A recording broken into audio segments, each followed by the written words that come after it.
All right. Well, thanks everyone for being here, and we're here to talk about the San Francisco Mining Exchange Building. I'm Elisa Skaggs. I'm an associate principal and architect with Page & Trumbull, and I was the project manager for this project. And I'm here with Jason, my colleague.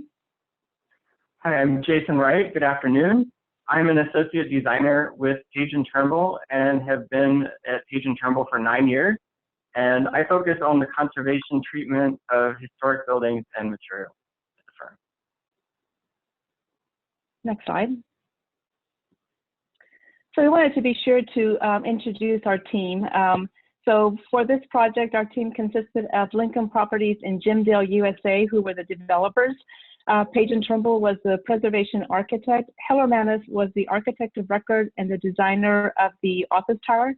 Hathaway Dinwiddie was the contractor. Patrick J. Ruane was the plaster subcontractor, and we have, I think, part of the audience today, John Fuchs. Beate Brule, it was a restoration painter, and I think that she's also joined us as part of the audience. And Gladys McBean was the terracotta fabricator, and Jamie Farnham is here with us today from Gladys McBean. And finally, Rainbow Waterproofing and Restoration was in charge of the masonry and restoration. Next slide.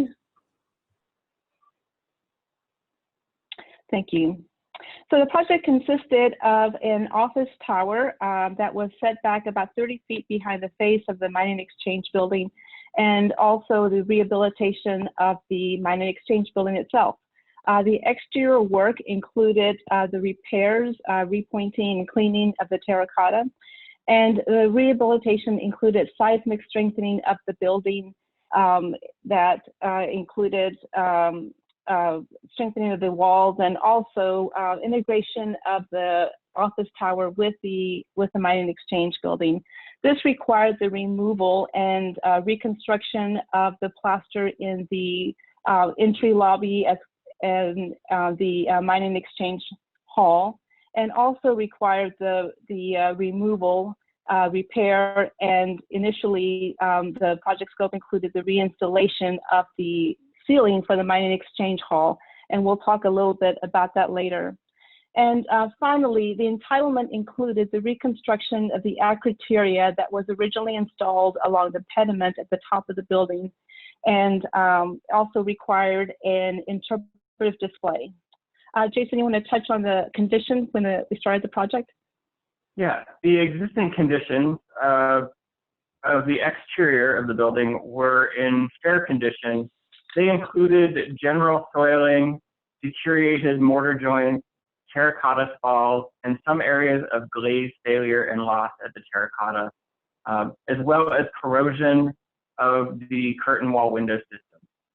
The interior was in poor condition.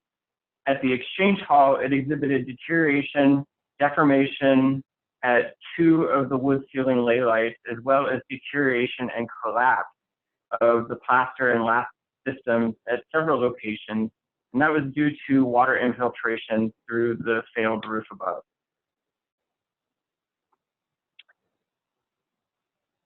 So just to provide a little bit of building context, the San Francisco Stock and Exchange Board was organized in 1862, and this building was constructed in 1923. Timothy Pfluger and James Miller were the architects.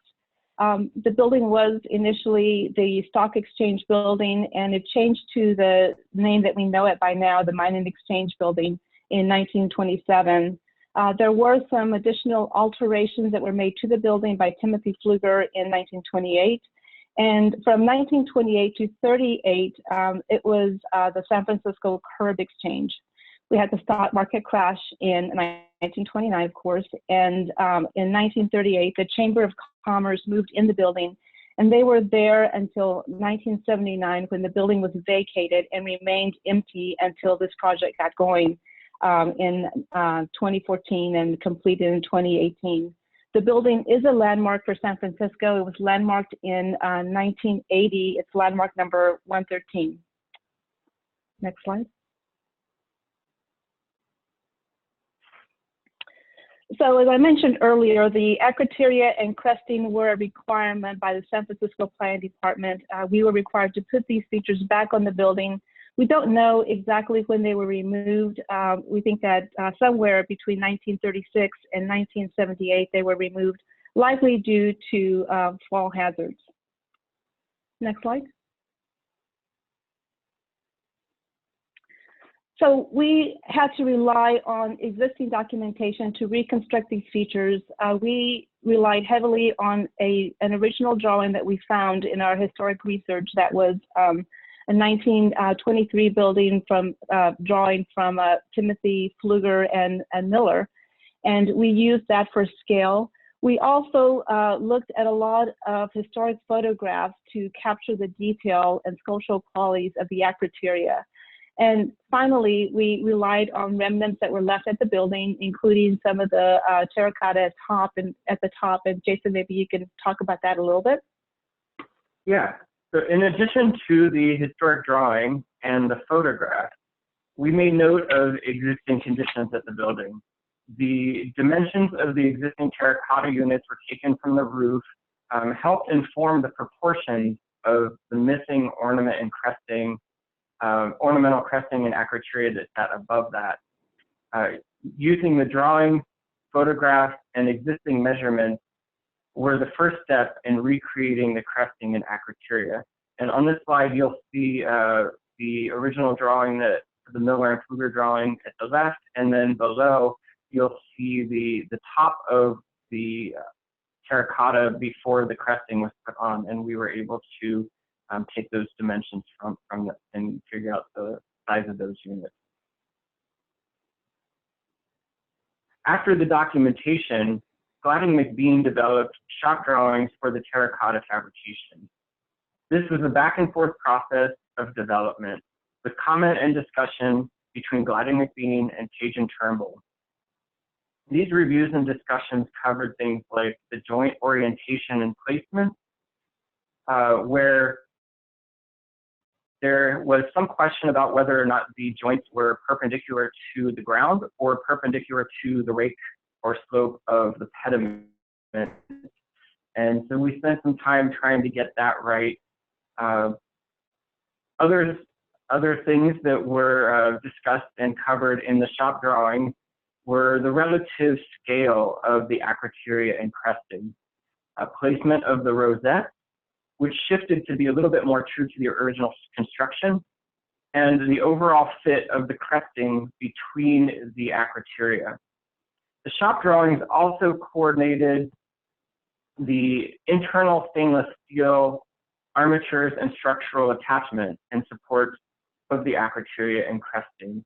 For this, the weights had to be taken into consideration of those elements. One interesting fact is that the large center acroterion is about 6 feet tall and weighs over 2,500 pounds. At the lower middle image on the slide, we've included a section drawing showing that acroterion with the integrated structure to that piece. So these photos were taken in Gladding McBean's warehouse. On the left, you see their artisan sculptor, Arturo Ruiz, sculpting the model that was used to make the terracotta. And on top of that model, you see a couple of photographs that he used to rely on to capture the rich detail and the sculptural qualities of these features. Page and Turnbull was able to make a couple of site visits, and we were able to review and comment and basically say this needs to be a little bit more three-dimensional, there needs to be more shadow here, those sorts of things. So just to talk a little bit about the process, Arturo sculpted the models, which were then used to make molds of these features, and then the molds were used to cast the terracotta pieces. The terracotta pieces then received a series of glazing coatings, and at that point they were fired.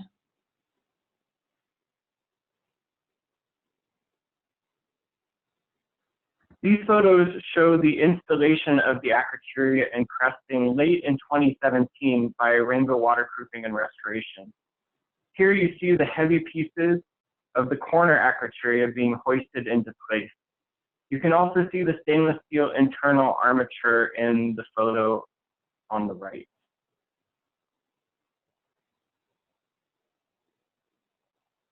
These photos show the reconstructed acroteria and cresting over the cleaned and restored tympanum and pediment in 2019.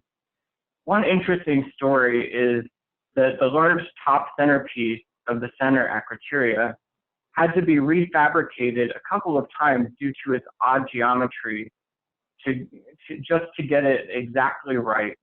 And that's, Gladding McBean really worked hard on that. It was hoisted into place after the remainder of the facade was complete.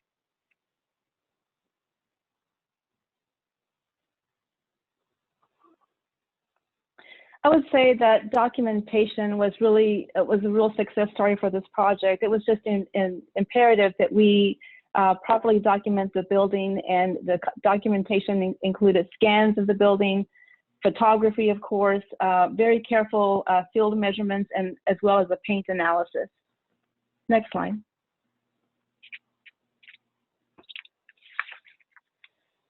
Okay, this slide shows more detail, in more detail, the existing conditions and the level of deterioration at the Exchange Hall. There was severe deterioration of the plaster, as well as some debonding and partial collapse at portions of the walls and ceilings.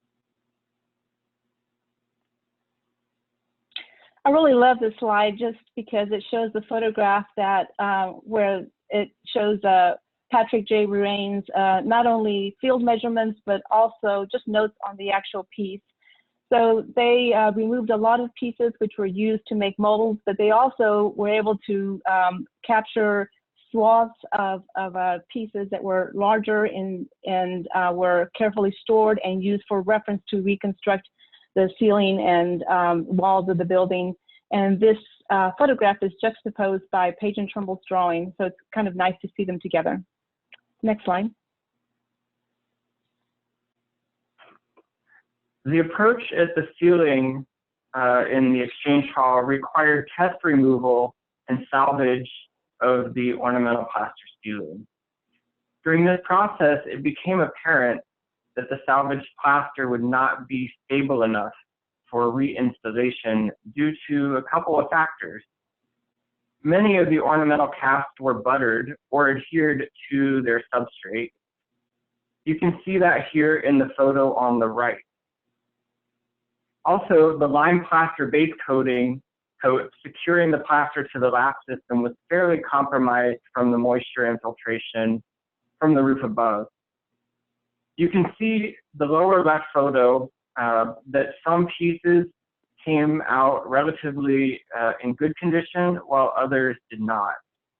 At this point, the project changed direction from reinstallation of all or most of the salvaged plaster to reconstruction with new plaster. The rosettes were able to be salvaged and reinstalled, and the wood lay lights were mostly reinstalled. Another aspect of the restoration was cleaning and paint analysis to ensure the colors matched the original. Here you see some cleaning samples performed by Beata Brule, who are to just show just how dirty the ceiling really was. It's not surprising that the ceiling was this dirty, since smoking was commonplace in the building throughout much of its history. Beata's cleaning samples were supplemented by microscopic paint analysis performed by Evergreen Architectural Art. Results of both informed the final colors and balanced, blending the appearance of the retained historic features and their patina with the replacement ones. You can see in these photos some areas where the cleaning is contrasted to the pre-cleaned areas. These two photos are taken in Patrick J. Ruane's studio. You know, they used traditional methods to reconstruct the plaster. As you can see at the lower left-hand photo, there's hemp, which they used to reinforce the plaster pieces. Photograph on the right shows some of the original pieces along with some of the new pieces that were reconstructed. Next slide. And here you see kind of the whole process, where initially at the right-hand corner bottom, the architects were invited to Patrick J. Rain's studio, where we were able to discuss with him the process for the reconstruction of the plaster. On the left-hand side, we see Beate Rule at work. She actually hand-carved the stencils that were used to paint the stencil work up at the ceiling. And then at the top right, you see an original piece right next to the reconstructed piece at the ceiling. It shows just how well we were able to match the original building. Next slide. And here are a couple of photos of the finished work, lots of rich detail, and we're just excited at how the project turned out. Next slide. Here you see a before and after photo of the exchange hall, showing just how successful the project was. In the end, 15 out of the 20 rosettes were salvageable and reinstalled, and all but 2 of the original wood lights were reinstalled. Glass matching the original textured appearance replaced the fiberboard that had long infilled the original opening. The lighting was originally from a skylight above and incandescent lighting at nighttime. This project introduced an LED lighting system to simulate light from the skylight above. And we're going to close with just a quote that we found in our historic research that is from the San Francisco Call and Post from when the building first opened up in October 1923. The facade is one of the most beautiful creations of architectural and sculptural talent in the country. It was true then, and we think it's true now, and we're just delighted that we were part of this project. Thank you very much. Thank you. Great. Thank you both. Also wanted to take a moment to pass the camera off to Alan Dreyfus, who will first introduce the team and the project, and then we'll play a recording that was made yesterday because some of the project participants are unavailable today. So Alan, could you introduce yourself? Yeah, hi, I'm Alan Dreyfus. I'm an associate principal at WJE, and I was the project manager for the SMUD project, which you're going to see. My co-presenters are Kyle Normandin, an associate principal at WJE, who was a conservator on the project, and Joe Buccini, an associate who was in charge of construction observation. I'm going to, in the presentation, I'm going to give you a little background on the building, and then Kyle and Joe are going to be talking about the treatment of the materials. Okay, John. Great. Good afternoon. We're here to talk about the Sacramento Municipal Utilities District building, which I have a hard time saying. So I'll call it SMUD, SMUD headquarters. On the screen is a photo of the building after completion of the rehabilitation effort that we just undertook. WGE teamed with the design architect, Dreyfus and Blackford, which was the firm that originally designed the headquarters in 1959. Our role was preparation of the HSR and the building envelope rehabilitation and conservation. This included roofing systems, reglazing of the window walls, waterproofing, and cladding restoration. Our presentation today is just going to concentrate on the cladding materials, and those were, per the original specifications, the Sanfordized aluminum spandrel and sunshade systems, the precast concrete mosaic panels, and the glass mosaic tile mural and glass mosaic tile column cladding. So here we are in 1958 in Dreyfus and Blackford's offices on J Street in downtown Sacramento. It was actually a storefront converted from a lamp store, as I recall from the stories I've heard. About this time, the assistant general manager of SMUD wandered into their offices looking for an architect to design a new headquarters building for a site just outside of downtown Sacramento. This is a photo that was taken on site. I can't identify the gentleman in the middle, but Albert Dreyfus, the architect, is standing on the left, and Leonard Blackford, his partner, is standing on the right. This is a slide during the construction period, and I wanted to use this slide to talk about the construction techniques. SMUD was built in 1959, as I said before, and it's a curtain wall building. As Kyle, who will talk later on in the presentation, characterized it, he said it's really a kit of parts, and it's true. All of the materials that we've been talking about were manufactured off-site and transported to the site, pretty much complete, to be installed on the facade. This made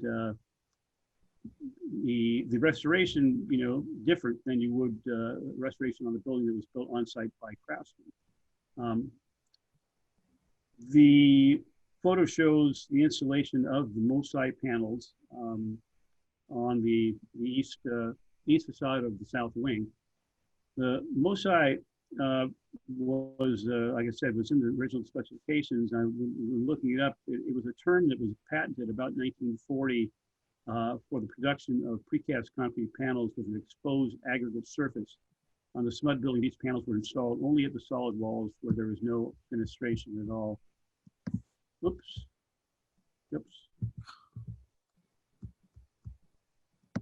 This is a photo, again, during construction of the south wall of the south wing, which was the main entrance to the SMUD building. You can see the MoSI panels that we saw being installed in the earlier photo are now covered with or surrounded by fanrow panels and the eye mullions that make this a clearly Miesian building.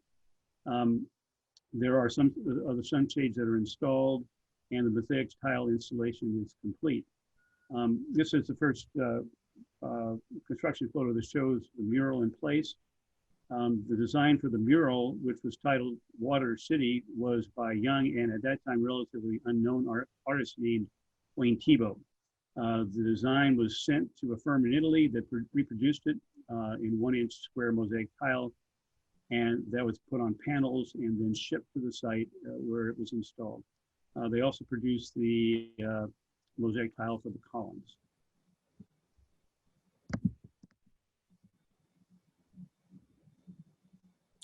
The building, this is a photograph taken shortly after the building was completed. It shows the 3 wings of the building. It's taken from the north, so you're looking in the foreground at the north wing. The north wing housed the parking garage at the lower levels and offices above.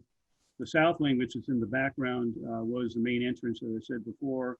It also had an auditorium and a kitchen where clients would come in and actually use electric appliances for the first time, since this utility was selling electricity exclusively. The core is the little tower in between the 2 wings that house the central stair and the elevators. This is a close-up of the 2 types of sunshades that were used in the building. On the left is a photograph of the vertical sunshades that were mounted on the south wall of the south wing. They're spaced about 5 feet apart, and there were horizontal louvers that were manually operated that could be adjusted to block the sun coming into the building. On the right is a photograph of the shades that were used on the north wing. Those were spaced at about 2.5 feet on center. They were on both the east and west facades. And those actually moved, the entire vertical panel moved, and it was done electrically to track the sun on the east and west side of that building. This is a photograph taken shortly after construction again of the closed sunshades on the west wall of the north wing. I wanted to point out that you can see that there's a real variety in the color of the anodized aluminum on the sunshades. The standardization process apparently came out with a fairly wide variety of colors, and so you'll see that true on any of the original photographs of the building. When we were doing the restoration work, we took that into consideration in making decisions about how we were going to handle the restoration of that aluminum. This is a photograph of the north wall of the south wing, showing no fenestration, no sunshades, which was true for both wings. And finally, this is again photograph taken shortly after the building was complete, showing all the materials we're talking about today: standardized aluminum, the mosaic panels, and the mosaic tile. As Alan stated, one of the main features of this building is the aluminum cladding and sunshades, which you can see here in these photos. I'm going to talk a little bit about our observations and just some limited investigations that took place at the beginning of the project. During our initial site visits, we documented different types of distress to the panels, including localized corrosion, looking at different areas where you could see areas of dirt and other surface deposits, in particular at the soffit panels. Once we investigated further, we also just needed to determine what type of panel staining was occurring. However, we really anticipated early on that there were mainly waterborne dirt deposits, including anodic corrosion, which we had experienced on other projects in prior experience. With some close-up field microscopy, we confirmed that there was localized pitting conditions as well. Not everywhere, but just in small, limited areas. We could observe the pitting and the anodized aluminum. Here you can see some waterborne corrosion at the pit sites along the surface of the soffit panels. And as we all know, once the pitting begins, there's not really any way to replace the loss of the anodized substrate. Here you can see a 3D sketch render in cross-section, really showing pitting at the top layer or the top anodic layer.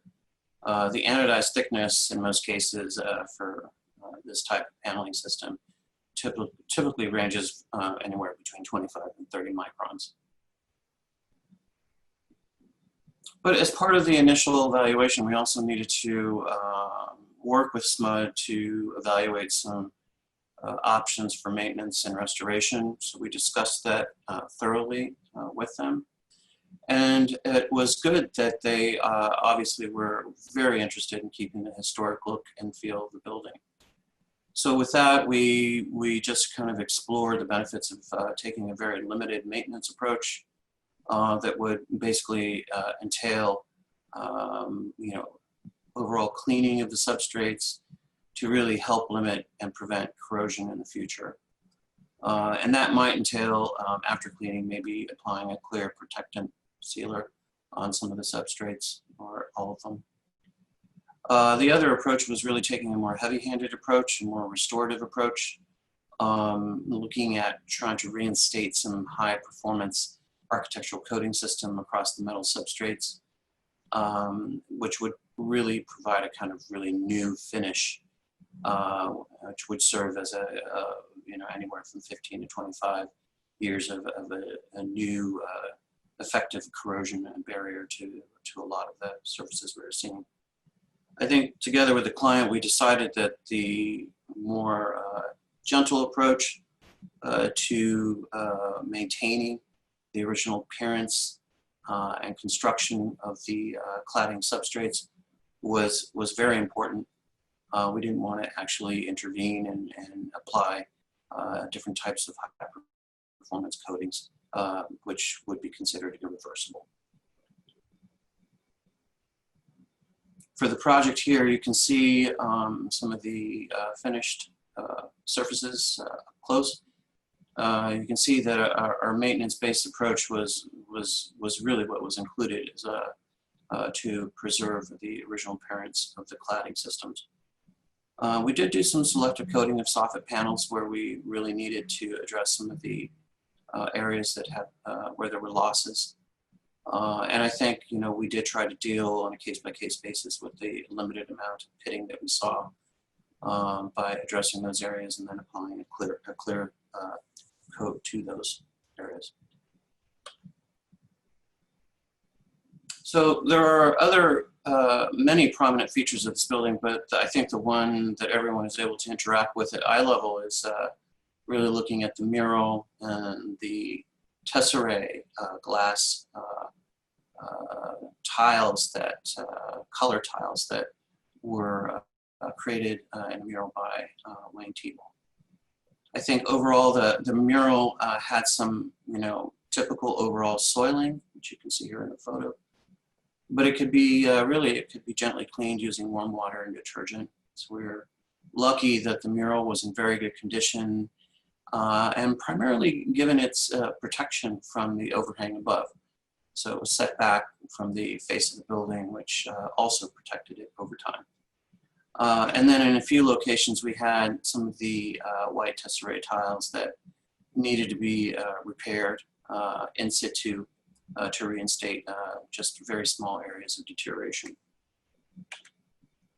And finally, here you can see a photo at the end of the project showing the cleaning and treatment of the mural as it remained. Very important feature of this building. But of course, in front of the mural, we also had areas of the columns, the mosaic-clad columns, as we refer to them, and these were also at eye level. And of course, once the mural was cleaned, these areas really needed to be addressed in order to reinstate a uniform appearance at the ground level. But as you can see here in these photos, especially with the red arrow here, for many years, there was lots of water overspray from the in-ground sprinkler system, which deposited, the hard water deposited calcite on the surface of these tiles, which was challenging to remove. We did some initial investigation to see, you know, how much buildup there was on the substrate. Here you can see in the photo on the left that if we softened it with a bit of water misting, these areas could be easily abraded and cleaned with soft bristle brushes. But I think when we moved into the project, we had much larger areas to address. So we moved from trials, keeping the same water misting technique, but then interspersing it with the use of the Rotec system to remove some of the calcite deposits in these large areas. This proved very effective in trying to get back to the original substrate without damaging the substrate. I think we used a very, very low PSI with the water, maybe 18 PSI. You can put your hand in front of it and nothing, no damage could occur. And here you can see just a match with some of the tiles that were on the interior of the lobby, which had been removed for the renovation, which we salvaged and used those to compare to the exterior locations that we were cleaning, just to really get a visual and overall level, really evaluating areas of how much to clean to get to the original appearance, which was so important for this project. And now I'm going to pass it over to Joe Muccini to discuss the investigation and treatment of the concrete and stone MOSI panels. Thanks, Kyle. The final assembly we'll be presenting on here today is the precast MOSI panels and their cleaning and protection. As Alan noted in the introduction, these panels are shop fabricated precast panels with highly textured exposed aggregate and installed after the aluminum framing system was in place. The one thing that really stood out to us during our first visit to site was the rust-colored staining, which affected all the facades relatively equally, but had no discernible pattern in terms of location. It was truly a random pattern regardless of the sun exposure or height on the building. Once we were able to get up close to the panels, we noticed that dirt and soot was uniformly spread over the surface. Slightly more soiling was found on the south wing as it had a closer proximity to Highway 50. We were able to verify that the rust-colored staining was in fact a ferrous metal inclusions in the aggregate and was not near surface reinforcing bars within the panel. Once the MOSI panels were anchored to the installed aluminum framing system, they were sealed at their perimeters. During our review of past documents, we noted in the early 2000s that there was an effort to try and mitigate water leakage through and around these panels. So a water repellent was applied to the face of the panels and a silicone sealant was installed at the perimeter. As anticipated, there was little left of the clear sealer after approximately the 15 years of exposure since its installation. The original sealant was not removed at the time as it contained polychlorinated biphenyls, or PCBs. What we're looking at on this slide is a photo of the newer silicone sealant at the bottom of the panel and an additional layer of silicone sealant near the aluminum mullion, as Alan is pointing out so graciously. Based on an investigation by an industrial hygienist, the thiacol sealants PCBs had migrated across the panel's surface. Whether this was under the sealant or prior to the sealant installation was unclear, but this meant that we could not clean or abrade the panel with detergents or other cleaners closer than 1 inch from the new silicone sealant. Cleaning trials with a laser cleaning system and more traditional hand washing were performed. While these photos are not of the SMUD panels, this shows the laser cleaning ability to remove soiling, but not damage things such as blue painter's tape. On our panels, the laser treatment removed slightly more of the soiling than with a greatly reduced containment procedure compared to traditional cleaning methods. It only needed a vacuum to remove the material that was from the air once it was burned off. However, the laser cleaning's treatment diameter was small and it took a skilled technician to operate, making it cost and time prohibitive. The on-site cleaning trials for our project were completed with a panel that had been removed for the new core expansion. So we had this panel sitting in the parking lot and had time and space to try and deal with it. So the cleaning procedure consisted of pre-wetting the panels, hand spraying on a low VOC chemical cleaner and scrubbing it with a hand bristle brush, rinsing off the cleaner and the removed material using a low pressure water dispenser and extractor. This was key as none of the chemical cleaners could wash over the PCB laden portions of the panel or the already cleaned sanfordized metal panels that were located below. It was anticipated approximately 1 gallon of water per panel was to be generated, and all waste had to be stored in clearly marked sealed barrels on site before being tested and disposed of at an appropriate disposal site. SMUD was very clear on requiring all the documentation of hazardous materials from site to disposal if they were abated. The ferrous staining that we had seen earlier was then removed with a chemical rust remover after the general cleaning of the dirt and the soot. And finally, a clear penetrating sealer was applied to the panels to prevent any further ferrous material from continuing to rust. This is one of the completely cleaned MOSI panel facades on the south wing west facade. Note that not all of the ferrous staining could be completely removed, but it was significantly reduced. And then Alan's going to take us out. So you're going to give me a count or all count, okay? All right, I'm going to count 3. Finally, this is a photograph of the completed project after we've done our work. We're very proud of the results. Clearly the mural is the crown jewel, but we were able to return the building to its original appearance, and we're proud of the fact that it's difficult, except for the landscaping, to tell the difference between the photographs that were taken in 1960 and the photographs that were taken in 2017. Thank you very much.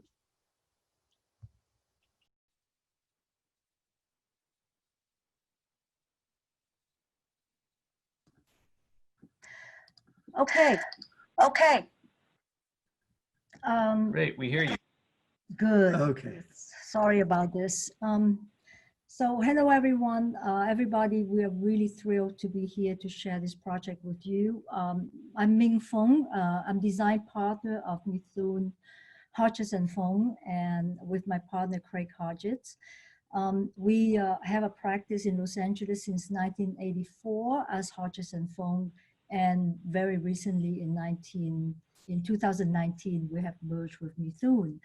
And so one of the two things that my Craig and I share quite a bit, besides the love of doing architecture, and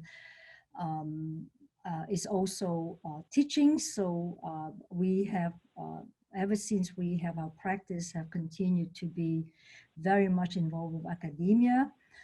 Craig at UCLA and I at the Southern California Institute of Architecture, which is called SCI-Arc in Los Angeles. Ming and I are firstly, we want to thank the Preservation Society for providing a platform to, illuminate preservation work all across the country, and especially in California. Very, very important function. And secondly, we're very, very honored to receive this award because we are not generally associated with historic architecture. We are more likely to be associated with projects which are kind of iconic in nature and very, very contemporary.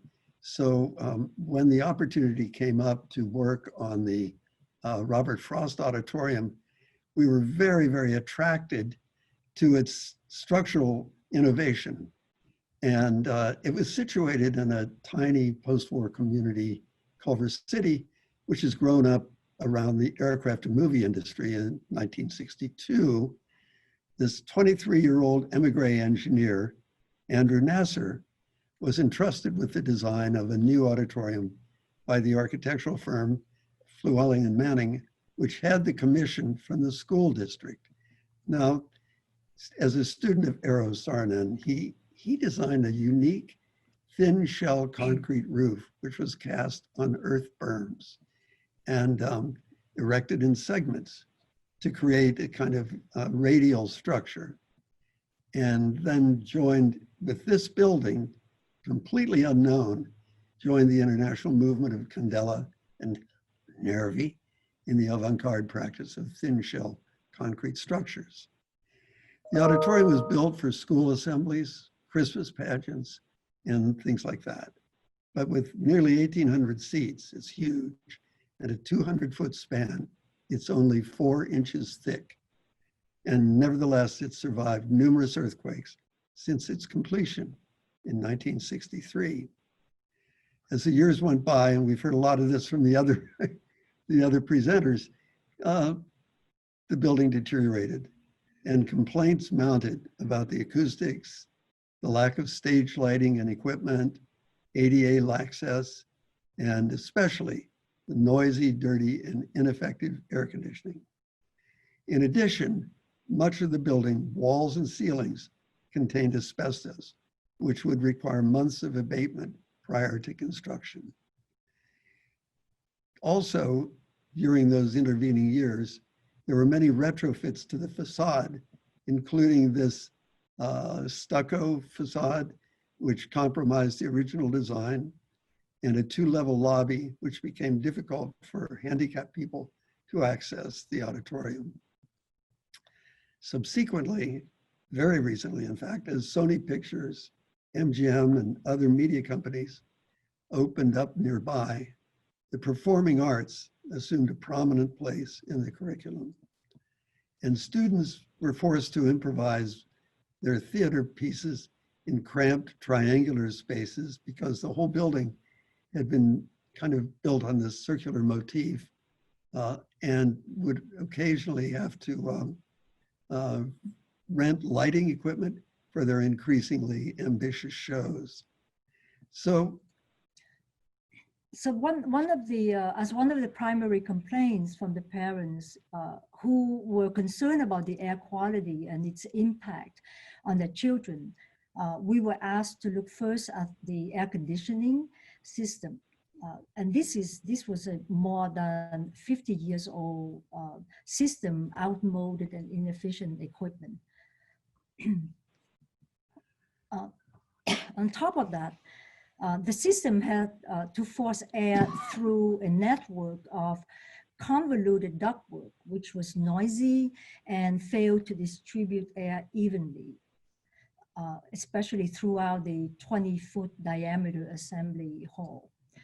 Now, sometime prior to that, in our design for the temporary library at UCLA, we have employed an array of water source heat pumps to distribute air silently and evenly.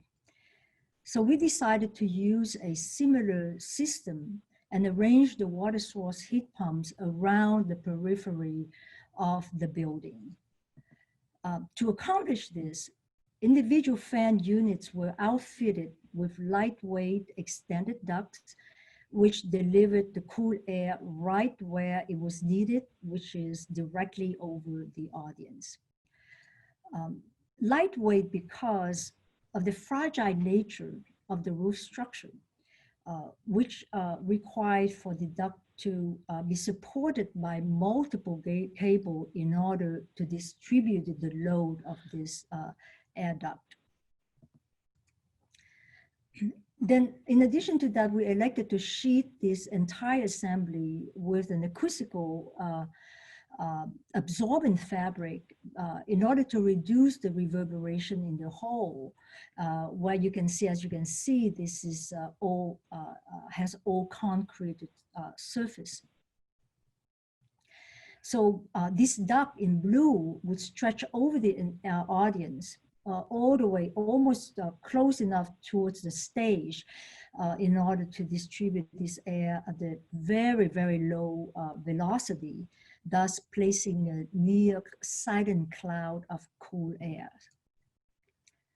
Finally, when we look at the audience experience, it became obvious that the entry sequence to the auditorium, in a sense of arrival, needed attention.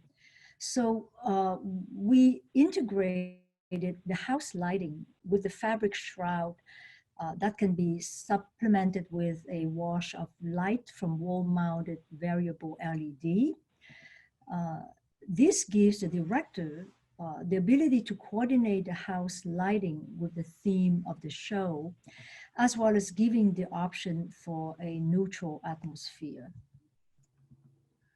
Well, this modification created a domino effect because we removed the air handling equipment from the second story of the drum building, which you see there. And the resulting space planning then was able to harvest those volumes which were formerly occupied by the fan rooms and boilers, stairs and passageways, and reconfigure the back of house spaces, which are of an awkward kind of triangular nature. So we modified those into rectilinear spaces and also made the dressing rooms accessible, whereas before they were accessible only by staircases, which would not, of course, fit the ADA requirements.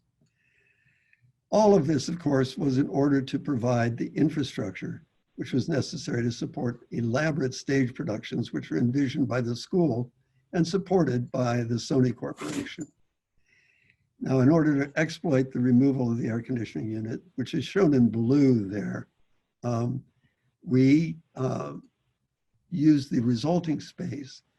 We removed the floor in order to create an ideal vertical height and footprint for what they really wanted, which was a black box theater and a shop for scenic construction, which also benefited from the increased height. Here is an image of the black box. We've got room for a continuous catwalk around the periphery. We can have lighting positions there that can be changed manually so students don't have to climb up on a scaffold. And since this is a school, it's a flexible space that can also be used as a classroom or dance studio. But the real hurdle was to create a professional caliber stage complete with lighting, catwalks, and hoists. That was a real challenge because of the fragility of the roof. and we could not load the roof with anything that would not require, otherwise it would require major structural reinforcement. So theater lighting required a catwalk, which would be way out over the audience. And this presented quite a challenge, as we needed to fly sets and change scenery to have a state-of-the-art theater. To complicate issues more, the initial structure of the auditorium was kind of a compression tension structure, where there were embedded concrete tension rods in the floor to work against the compressive force of the dome.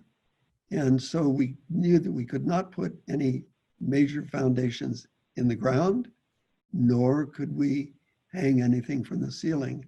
So we went through a number of iterations, looking at different ways to suspend the theatrical grid.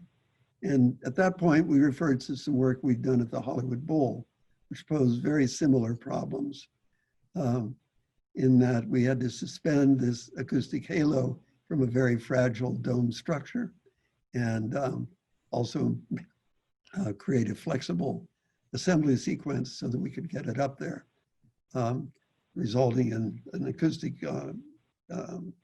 reflecting surface, which improved the acoustical quality of the dome itself. So employing a very, very similar strategy, we decided to erect a steel arch which spanned the audience just below the existing concrete roof and support it on micropiles, which were threaded between the tension elements in the floor with great delicacy. We were really nervous when the micropiles forming its foundation were being drilled into the void, the underground tension cables.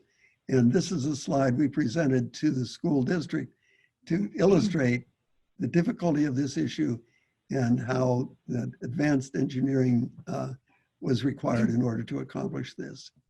So these interventions were all inserted within the existing shell in such a way that we never, ever changed the character of the shell in regard to trying to abide by the Secretary of State's requirements for historical structures. So in this way, this insertion was clean of any effect on the existing building and was entirely reversible. Again, this was similar to work we'd done at the Egyptian Theater in Hollywood in order to suspend a new acoustical environment for the theater, and nevertheless not touch the original Egyptian theater walls. So this strategy of inserting a freestanding mechanism within the existing building had proven to be a very, very effective way to create an up-to-date experience for the audience without really impacting the existing structure. This arch was assembled in 7 sections.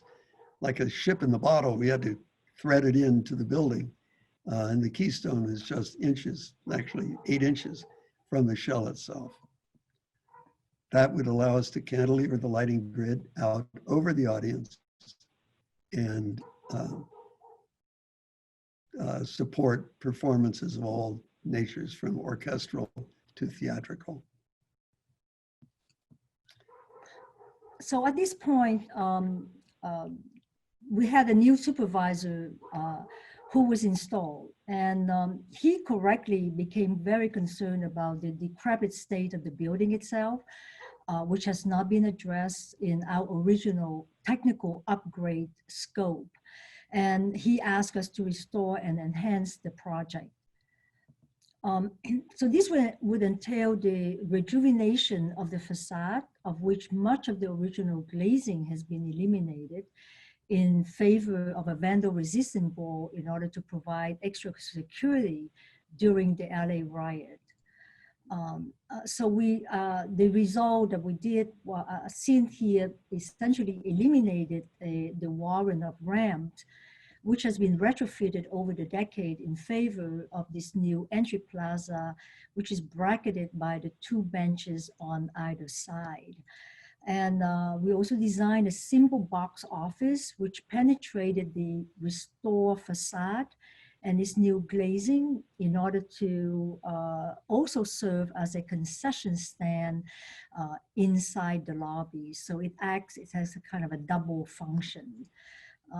We also created a new graphic identity for the Robert Frost, which complemented the restore facade.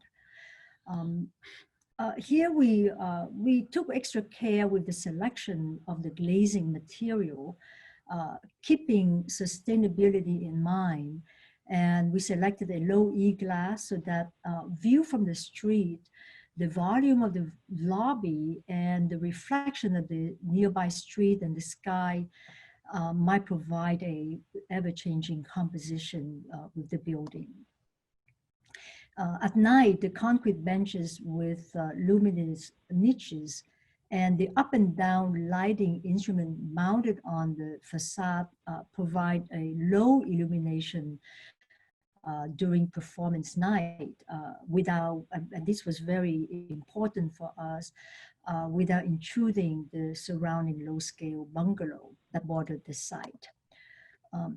So it is, in its complete form, the Robert Frost has become the home of the Culver City Symphony Orchestra, and it is a site of many production dance performance to enumerate, too many of them, and a well-loved symbol of Culver City progressive politics. For us, it was an incredibly challenging project which demanded extraordinary agility in order to complement a truly magical and daring one-of-a-kind structure. Thank you. Thank you. Thank you both. That was a very nice presentation. We enjoyed it. So now we are going to close out, and I meant to mention earlier, I should have introduced you as Mithin Hodgson Fung. I'm sorry for that. I just said Mithin, but you are Mithin Hodgson Fung.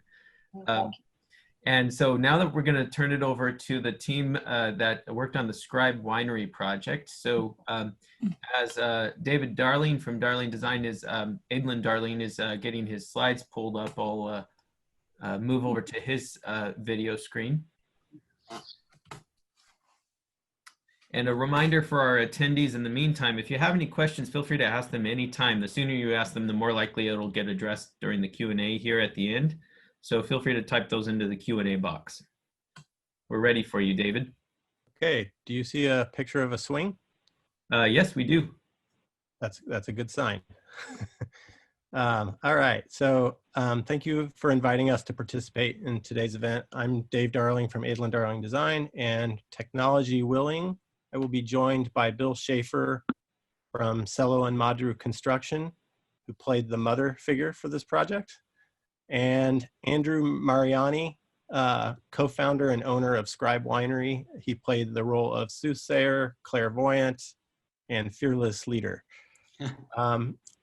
This presentation will probably be a little more esoteric than the ones you've seen, which were really wonderful. And we'll focus on concept and process as it relates to the materiality of the buildings. Typically when we start each project, and then Andrew and Bill will jump in from time to time as I steer the conversation and the visual presentation. Typically when we start each project, there's an intense exploration of site in search of its latent spirit of place. And we're always in search of the essence, what is essential about each project.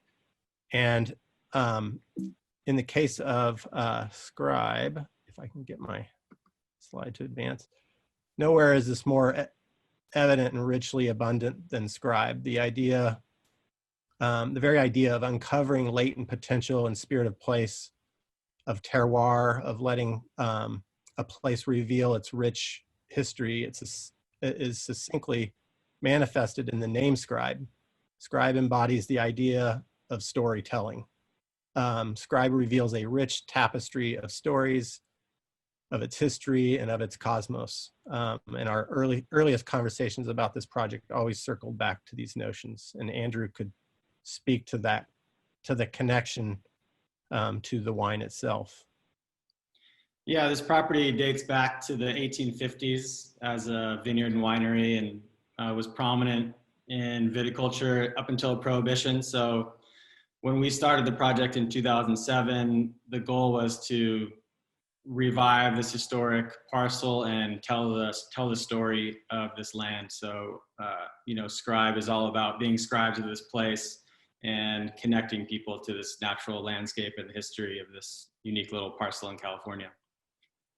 And the property had endured a kind of crazy series of trials and tribulations and catastrophic events over the years. And these included the Prohibition itself, where the Rhine Farm vineyard was severed and replaced with a turkey farm.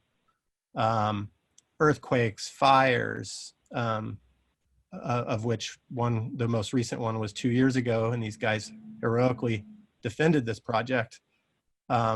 Dramatic shifts in use from native inhabitants to contemporary agriculture.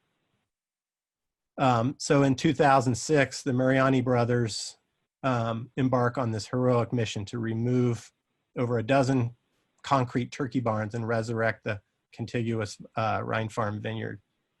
Central to the mission was, as Andrew mentioned, is the hacienda. The building itself was built in 1915 over the ruins of an old stone farmhouse that dates back to the late 1800s. And several alterations had occurred since then, including a major one in the 1950s with an addition to the rear of the building.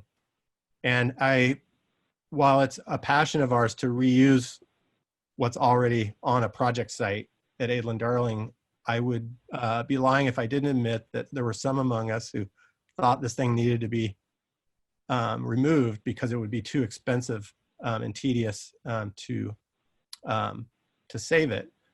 But Andrew would have none of that. So we embarked on, with great enthusiasm from Bill Schaefer and Cello and Madru, his team at Cello and Madru Construction, and a lot of love and gumption on the part of the Marianis, we started the project. So the conceptual basis of the project was very simple. Let the building speak for itself, past, present, and future. Success would be measured by the amount of curiosity the building can provoke. In many ways, it asks as many questions as it answers, and it evokes a sense of mystery and a continuous telling and making of history. Our concept of history is not to know everything that was, but to know and imagine based on what we can gather, what we can see and experience. We contend that the reality of history is dynamic. It lives and breathes in each of us individually and collectively as a community. So we embrace this wholeheartedly throughout the process. And with that, maybe Bill can dive in here and talk a little bit about the early years of the discovery. Sure. Yeah. Thanks, Dave. Yeah. So what was so interesting for us, really, as a construction company, and of course working collaboratively with Adland Darling and then directly with Andrew and the team at Scribe, is just that, you know, normally from a construction, we're looking for plans and specifications for what we're being asked to do, and the information that we're conveying to our workmen on site, to subcontractors, you know, specifications to buy materials. And in this particular case, it was really sort of gathered through a series of collaborative meetings and, you know, ongoing all the way through the construction process. So when we walked this project originally with Adam and Andrew Mariani in 2013, it was, okay, well, what are you guys trying to achieve with this? And they said, well, if we could do nothing to this building and move in and start doing wine tastings here, that's what we would do. And we said, okay, well, that sets the tone for the entire project. And of course, that's knowing that this was a change in use from a residential to a commercial project. So it needed a complete seismic upgrade. Building had no electrical, had no gas, had no plumbing, working systems at that point in time. We had to add fire sprinklers. So really extensive, just through the lens of what are we trying to preserve here in materials. And with that, sort of handing that back to you, Dave, to kind of talk a bit about materials. And yeah, we worked from the outside in, basically virtually replacing the envelope of the building. And that was a key priority early on in the project. In fact, in some ways, the project was kind of phased. Let's first re-envelop the building to keep it watertight and so that it doesn't continue to decompose. And so from that standpoint, it was a coup because we were able to work from the outside in and preserve the expressive interiors of the building. You can see here, we were able to introduce seismic upgrades, systems upgrades, and everything from the outside working in. And I just add to that. So in this case, right, it was removing the entire skin. So all the wiring, we can re-insulated the building in places where we had gypsum plaster that wasn't stable. We actually consolidated it from the rear with back coating it with epoxy to kind of pull it, keep it cohesive. Also removing all of the doors and windows and rebuilding them and reinstalling them with modern waterproofing and sheet metal. And then likewise, there was a 10 tile ceiling or roof that was removed and then replaced. And then a couple of the tiles were reproduced to match the old tiles.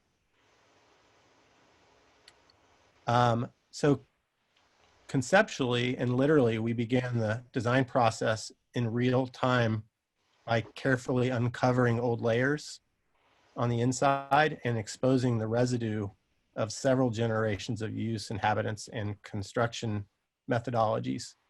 The process was literally contemporaneous. The result was this palimpsest, like a living palimpsest that enhanced an understanding of the personality of the building and superimposing old layers and older layers and newer layers. So initially, as Bill alluded to, initially we set out to identify and document and catalog the building's patinas and layers and things that we want to save that lended to the legibility of its history and of its long transformation. And, we had documents, but the reality is we just walked around from room to room and literally curated each room. But we do have this archive. This is a few images from our archive of things that we thought preserve or had the most to say about the building's past. And just on that, so interestingly, you mentioned curated, and each of the spaces just to work collaboratively to understand, okay, what needs to happen in this space? It needs to be structurally strengthened. We have to add new systems, right? If it's plumbing, electrical. And so the team was making value judgments about which finishes needed to be preserved, and then working together to come up with a plan of attack for, what finishes we had to sacrifice in order to improve the building, and determining which finishes we wanted to save, and then what was the process for saving those finishes. and protecting them. These are just a few of the kind of before and mostly after shots of those moments of reveal, so to speak.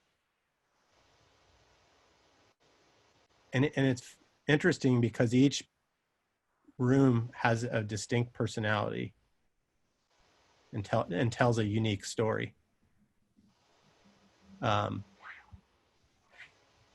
there's this whole thing about the folklore, the ongoing storytelling that the materials and the residue displayed.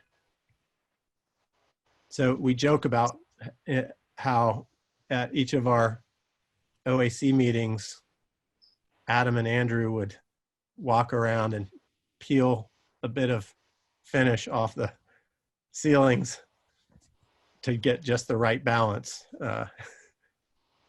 It really Nobody was. else was I remember seeing all the signs that we had posted around the house that just had an arrow towards a little piece of wallpaper and said, "Do not remove."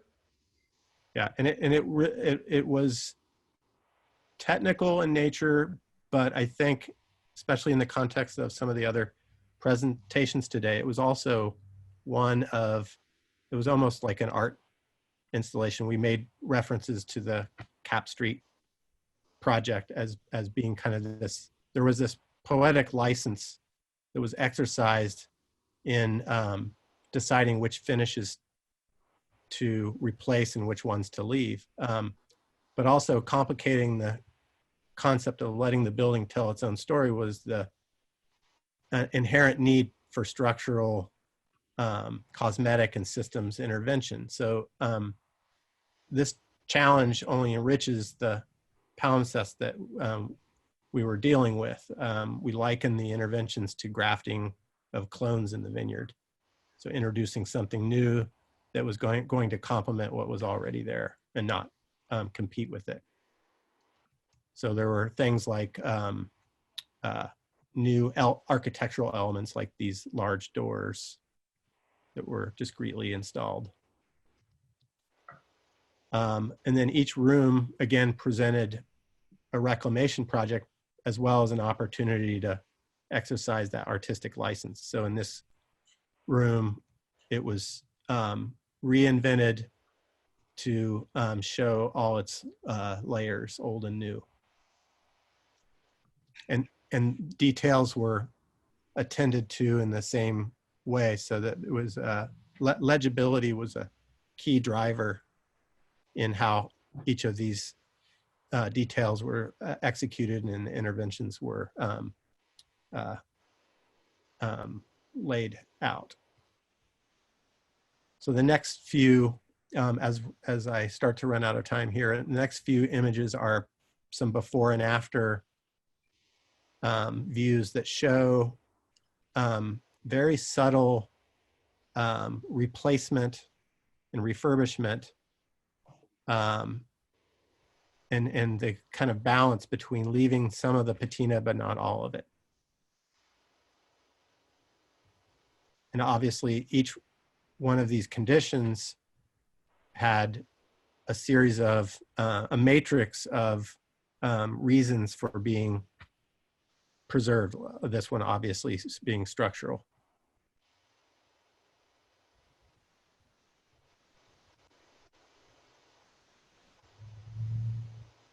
And then as we get into the living project itself, there continues to be intervention. Like this is a floral exhibit, and there's a kind of a continual program of visiting chefs and artists who participate in the spirit of the hacienda.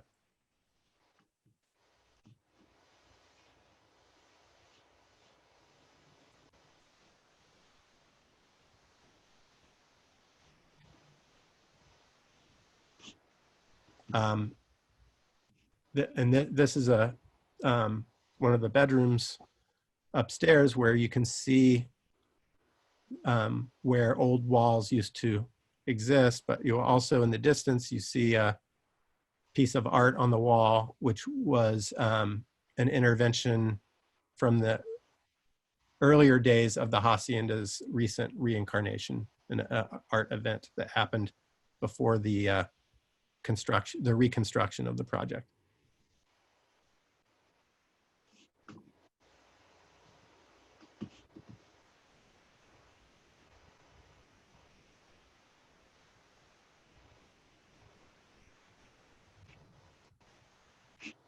And then probably the newest space, the quote newest space, was a kitchen in the back of the building in one of the newer kind of wings of the building, which we opened up to a courtyard.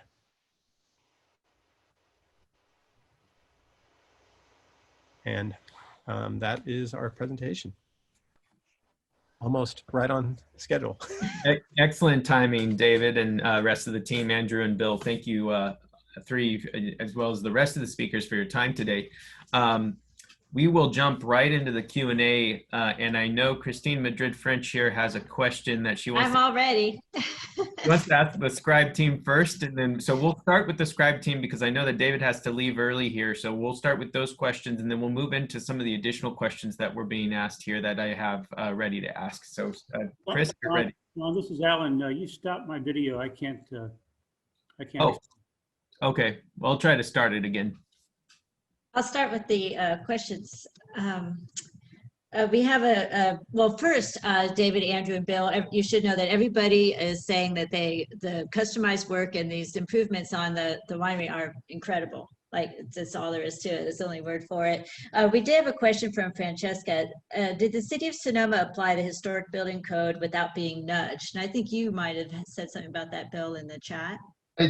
I did. So that was a big challenge. And it's actually great that Alan drives us on the call because Weiss, Janney, Elsner, along helped in a consulting capacity, helped us navigate the state historic building code. That was something that we actually took back on and worked to re-engineer the building, applying that and taking the county of Sonoma to task. It was really difficult, and we actually had to go all the way to the State Architectural Review Board to get a ruling on some of the items that the County of Sonoma was taking issue with. But ultimately, we prevailed. Thank you, WJE. So it was a big challenge, actually. Huge But there's, challenge. oh, sorry, Bill. Were there specific objections that you had? To address, that you get one?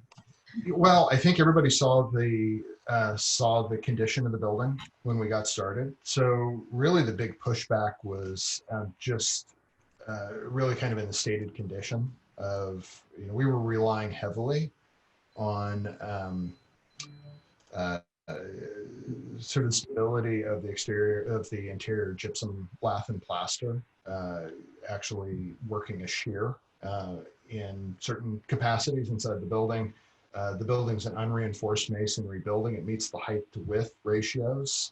But it was just, well, what is the condition of that wall? And, is it sort of stable?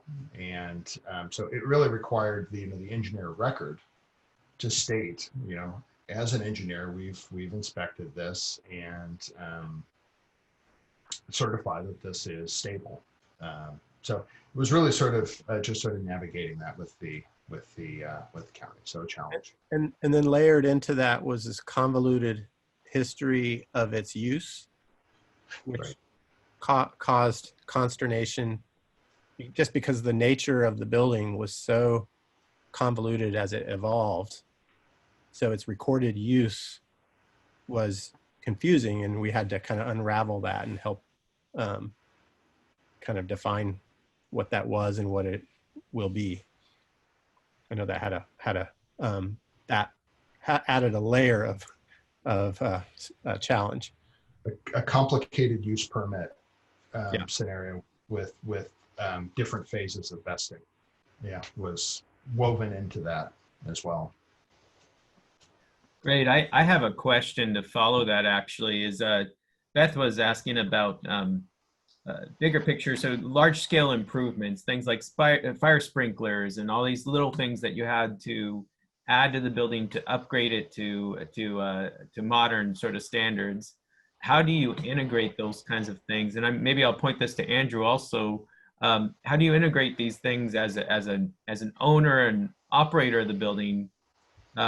You have to do a light touch, but you also have to integrate all these extra needs. And this is a question that once the scribe team is done, I want to point to also Page and Turnbull, because I'd like to hear how you did that with the mining exchange building as well, in terms of that was also a 1920s building, I believe.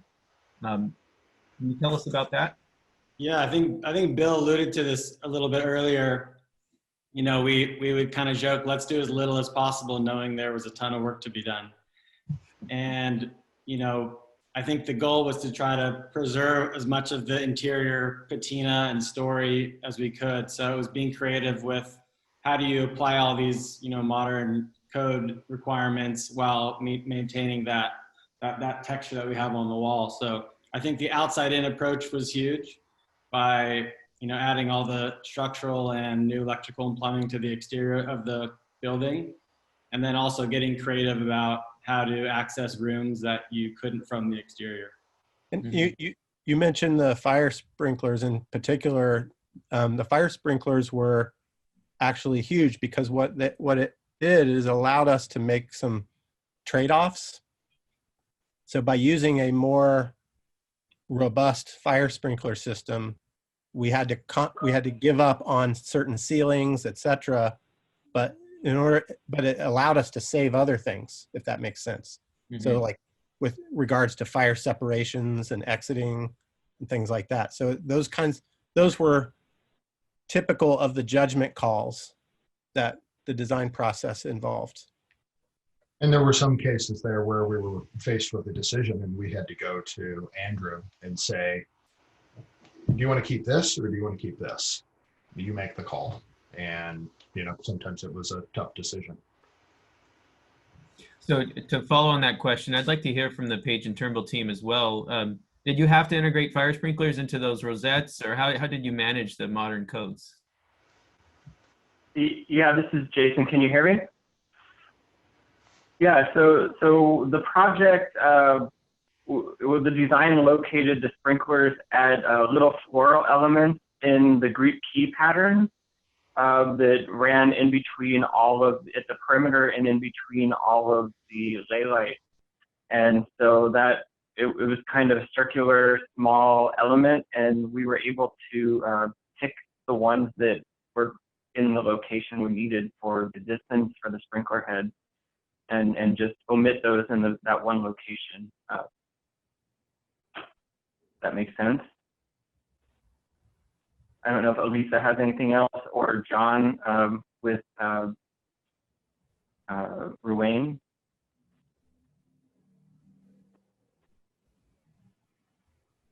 That's right, Jason. We had to review the sprinkler drawings and, you know, placed the sprinkler heads as inconspicuously as possible. This is John with Ruane. I guess the original thought was to go ahead and put them in the rosettes, but it was just too challenging to get them down through the rosette and keep the rosette whole. Great, that's very helpful. Thank you. I'll ask one more question, and this is for the Mithun, Hodgetts, and Fung team. First of all, Ellen is saying, what a gorgeous and magnificent creative design, and I think we all benefited from hearing about your work on that project. Ellen is interested in the new facade glazing material sustainability, and she's asking if it's low lumen objective, and clarify what was the type or specs for the glazing material. Well, as you can see from the original images, the replacement glazing all through the facade was helter-skelter. There was, you know, basically no replacement strategy. Also, the aluminum mullions had deteriorated quite a lot, to get into detail there. And so we disassembled the mullions and restored their finishes, powder coated new finish onto the mullions. And then in terms of the glass, we had multiple samples of low emission solar glass, different tints and different colors. And what was important to us was not to have the facade be a mirror, so that it was an opaque thing like those sunglasses that Sylvester Stallone wears. And so we were very, very picky about the facade and what would actually create the, the energy quotient that we required. That facade faces almost due east. So our mechanical engineers did a lot of analysis. We were lucky that there's a lot of ballast air in the remainder of the building, which is, essentially passive air to balance the intense solar radiation on the eastern facade.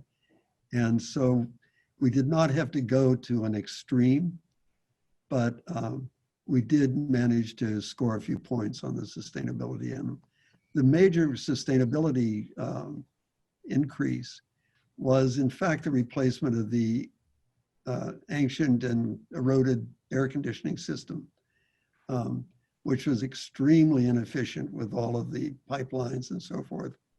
So by utilizing high efficiency units with the variable speed motors and magnetic bearings, we actually got the, lowered the power requirements to work the air conditioning down to a minimum level. That's great. Thanks for that answer. I have a question for Alan. Could you provide more information about the laser cleaning that you performed on your building? Yeah, I can't provide much information because it was abandoned pretty quickly. It looked like it performed extraordinarily well, but it just was really pretty much impossible to do because of the cost, the time and the cost. It was introduced actually by the subcontractor as an option, but then they bailed on it. Thank you, Alan. I also have a question for some of the people on the Page and Turnbull team who haven't had a chance to speak or respond to a question. Beate and Jamie, both of you, thank you for joining us today.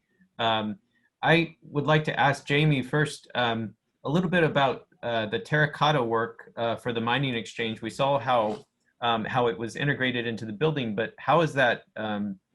How is all of that produced? What sort of process goes into that? And tell us a little bit about your work. Well, I think Jason and Elise really touched on most of it. Of course, the Aquatorium wasn't existing. It was removed by the time that, of course, we were restoring the building. So we had to rely on historical photos, historical data, and of course, some site visits to get the measurements just right. And you saw Arturo Reese, who is sculpting the modeling clay. He did a great job, and we had those historical photos. And with the Page and Turnbull's input, I think that we did an incredible job of reproducing the terracotta units. And Jason also touched on the fact that the very top Aquatorium, we had some trouble getting that through to its final stages and had to remake it 3 times. But it was successful and it looks beautiful. Elise talked about the process, and she was right on about how that works. So thank you. It was a pleasure listening to everyone's presentations. They were fascinating. Thank you, Jamie. And Beate, the work that you do, I'm sure, requires a lot of craftsmanship and skill. Can you tell us about this project in particular and what sort of challenges you faced? Yeah, the biggest challenge was actually working in collaboration with Ruane, who I had known from other projects. And it was actually the dry time was really a challenge because we were working, I think it was March, and we still had rain and moisture in the building, and it was open in the front and the back. So even though their plaster had been stored in their shop, once it was brought to the building, it absorbed the moisture. And I worked actually subcontractor. It was Jerry Thompson and Sons, the painting contractor. And so we had to test different primers. So they would, you know, we had to do the moisture readings and then work with a proper primer so things wouldn't delaminate after a while. So that was the challenge. And the other challenge was actually just the volume of the tiny little spots that had to be painted.